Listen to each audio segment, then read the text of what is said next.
গড়িয়ার কাছে বাইপাসের উপর ঢালাই ব্রিজে যানজট রোজের সমস্যা, আর সেই সমস্যা মোকাবিলায় উদ্যোগী কেএমডিএ।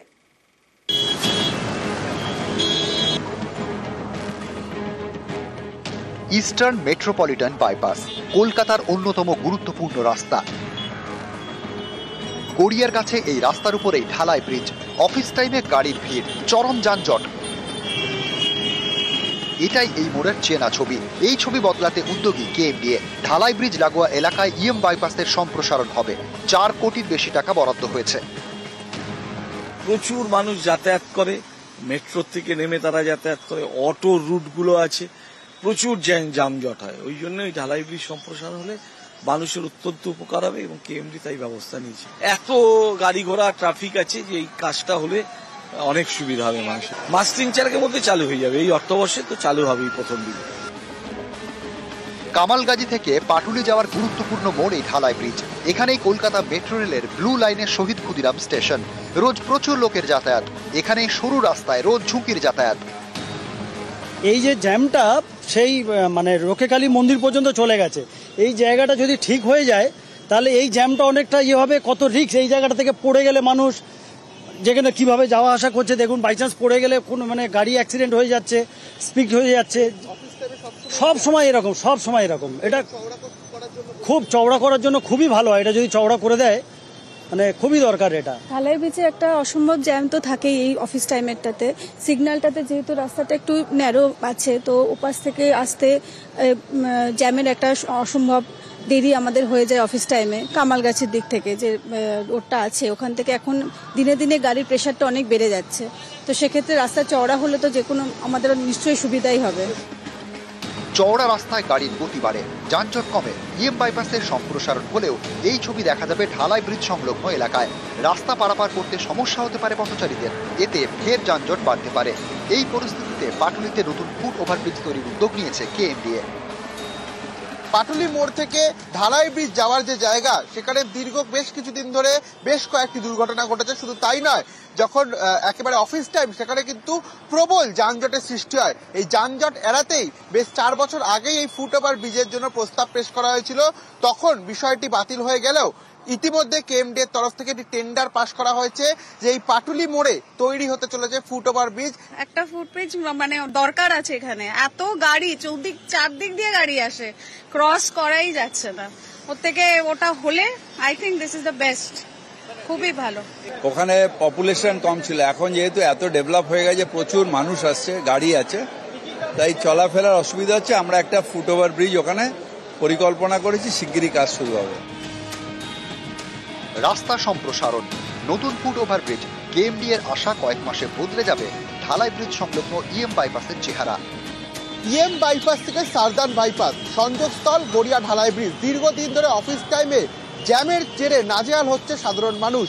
কেএমডিএর উদ্যোগ, প্রশস্ত হতে চলেছে এই ঢালাই ব্রিজ। প্রায় 4 কোটি টাকার প্রজেক্ট। আগামী 3 মাসের মধ্যেই শুরু হবে এই কাজ এবং এই দীর্ঘদিনের ভোগান্তি থেকে কিছুটা হলেও রেহাই পেতে চলেছে সাধারণ মানুষ। এবং দীর্ঘদিন ধরে এই রাস্তা শুরু হওয়ার জোরে ইএম বাইপাস থেকে সারদান বাইপাসে অফিস টাইমে উঠতে প্রায় কার্যত কালঘাম ছোটাতে হয় সাধারণ মানুষকে। ক্যামেরা রাজীব সিং এর সঙ্গে রৌনক চৌধুরী, নিউজ 18 বাংলা, কলকাতা। নিউজরুম লাইভে সবশেষে আপনাদের ওয়েদার আপডেট দেব। অতিষ্ঠ গরম কমেছে। উত্তর এবং দক্ষিণবঙ্গে বিক্ষিপ্ত বৃষ্টি, বরফে ডেকেছে সান্দাকফু। বাঁকুড়া, সোনামুখী এবং কতুলপুরে বৃষ্টি, কৃষকরা চাষে ক্ষতির আশঙ্কা করছেন। অন্যদিকে আবার ঝাড়গ্রামের কৃষকরা বৃষ্টিতেই স্বস্তি পেয়েছেন।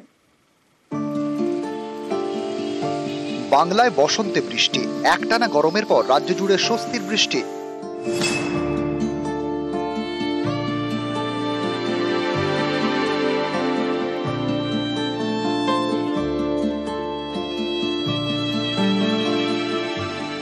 শনিবার সকালেও বাঁকুড়ায় গায়ে চাদর, মাথায় টুপি, আর শনিবার দুপুরে সেই বাঁকুড়াতে রোদ ঝলমল। শনিবার ঝোড়ো হাওয়ার সঙ্গে দক্ষিণবঙ্গে বৃষ্টি। পূর্ব মেদিনীপুর, ঝাড়গ্রাম, নদিয়া, উত্তর 24 পরগনা, ঝাড়গ্রাম, পূর্ব বর্ধমান সহ একাধিক জেলার বিস্তীর্ণ এলাকায় বৃষ্টি হয়। বঙ্গের উত্তরেও বৃষ্টি।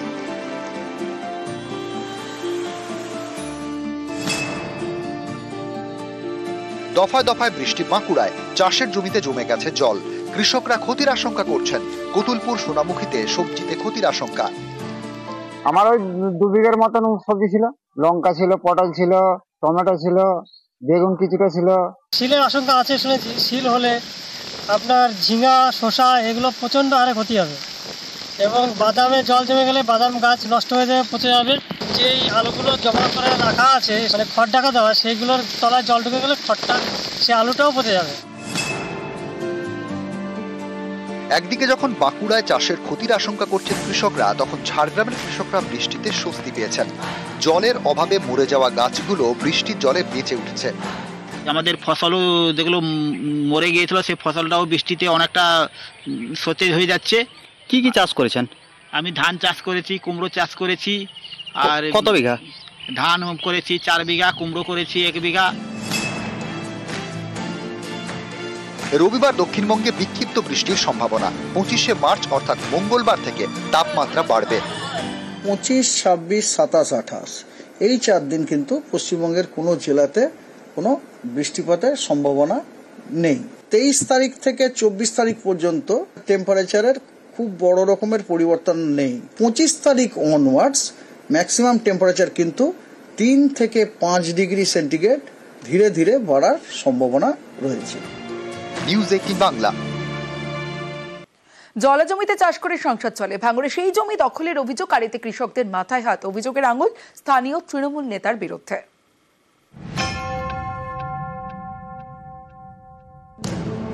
বিশাল জলা জমি, এই জমিতেই কেউ ধান চাষ করেন, কেউ আবার মাছ চাষও করেন। সেই জমি দখলের অভিযোগ। দক্ষিণ 24 পরগনার ভাঙড় 1 নম্বর ব্লকের তারদহ গ্রাম পঞ্চায়েত। এখানকার কাপাসাইট মৌজায় বিঘার পর বিঘা জলা জমি, অনেকে ভাগ চাষ করেন। সেই জমির একাংশ দখল করে নেওয়া হয়েছে বলে অভিযোগ। কোথাও তোলা হয়েছে পাঁচিল, কোথাও ফেলা হয়েছে মাটি। এতে কৃষকদের মাথায় হাত। অভিযোগের আঙুল স্থানীয় তৃণমূল নেতা গৌতম মণ্ডলের দিকে। এও অভিযোগ, কিছু বলতে গেলেই হুমকি দেওয়া হচ্ছে। আমরা গরিব মানুষ, জোর করে নিয়ে নেবে বলছে গৌতম মণ্ডল, তাদের অঞ্চলের সম্পদ। কেন নেবে? কেন যে আমরা দেবো না বলছি? মানে আমার বাবারা 40 বছর ওইটা করে খাচ্ছে, ওইটুকু আমাদের সম্পদ, আর কত নেই আমাদের জায়গা জমি। আমি এক ভাইয়া লোকজন করে অনেক খরচা করে রুয়েছি, আমার জমি অর্ধেকটা মাটি ফেলে দিয়েছে। এটা গৌতম করেছে। কেন কেন করলো? ও চাষ করবে না, জমি নিয়ে নেবে, ওরা ওই যে পাঁচিল দেবে, ওই যে খাটাল তৈরি করবে। ভিডিও লোক এসেছিল। আচ্ছা, তারা কি বলে গেছে? ওরা বলেছে জমি চাষ করো। এখন আপনারা কি চাইছেন? এখন আমার জমি আমি ফিরে পাবো, আমি চাষ করে খাবো। আমি এই লোক, আমি কি করে খাবো? আমি চাষবাস করেই তো খাবো নাকি? এই ঘটনায় মুখে কুলু পেটেছেন স্থানীয় তৃণমূল নেতা গৌতম মণ্ডল। দখল করার একটাই কারণ, সেই জায়গাগুলোতে মাটি ফেলবে এবং চড়া দামে বিক্রি করবে। তৃণমূল এটা শুধুমাত্র তার না, সারা পশ্চিমবঙ্গই করে বেড়ায়। কিন্তু আমি এখনো বলছি, এর সঙ্গে বিএলআরও এবং পুলিশ প্রশাসন যুক্ত আছে, তাহলে ওই জমির চরিত্র কি করে চেঞ্জ হয়। বারে বারে মানে ওয়েটল্যান্ড অথরিটিকে বলেছি, কিন্তু এ পর্যন্ত খুব বেশি কাজ হয়নি। যেখানে গরিব মানুষ বা ছোট কোনো 2 বিঘে 1 বিঘে জায়গা কিনছে, সেখানে তাদের উপরে মানে টর্চার হচ্ছে। কিন্তু অ্যাকচুয়ালি যারা বড় বড় 6 তলা 8 তলা 10 তলা বিল্ডিং হচ্ছে, সেখানে কেউ দেখতে পাচ্ছে না। ওয়েটল্যান্ড রক্ষা করতে হয়, তাহলে যত ওয়েটল্যান্ড আছে ধরতে হলে সবগুলোই ধরতে হবে। মূলত যে অভিযোগ উঠছে, এই অভিযোগ উঠছে এলাকার যে তৃণমূল নেতা গৌতম মণ্ডল, তার বিরুদ্ধেই কিন্তু অভিযোগ উঠছে। তবে এই অভিযোগ নিয়ে এলাকার যে সমস্ত চাষিরা রয়েছে, তারা প্রশাসনের দ্বারস্থ হলেও কোনো রকম প্রশাসন কর্ণপাত করছে না বলেই কিন্তু দাবি করছে এই চাষিরা। তবে এই যে চাষিদের সমস্যা, তারা কোথায় যাবে সেই নিয়েই কিন্তু প্রশ্ন তুলছে তারা। ভারতে কল্যাণ মণ্ডল, নিউজ 18 বাংলা।